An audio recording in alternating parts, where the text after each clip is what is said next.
Nasabi ko sa inyo mga idol class to.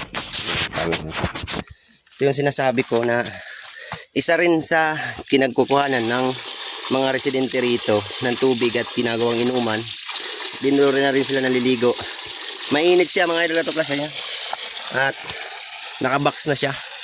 Oh, may mga naglalaba rito yan. Nandito sila yan.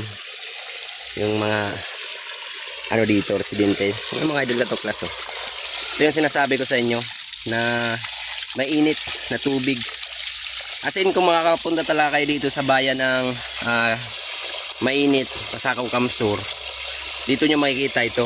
Napakalakas ng ano ng tubig niya. Oh. Yan. Kaya talagang parang may bulkan dito sa lugar na to. Kahit dito mainit yung tubig niya. Idol. Ito yung box ng ano niya. Yan. Ginawa na lang box para maano yung tubig, hindi madumihan, hindi malaglagan ng dahon. Kasi ginagawang inuman nga talaga to. Yan o. Inuman, labahan. Ito yung dagat o. Tagal na kayo dito, te?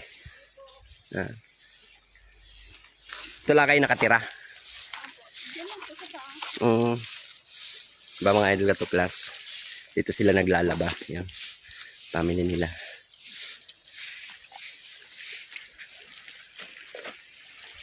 Yan o, yun padaanan ng tubig mga idol. Doon part ng mainit, yun o.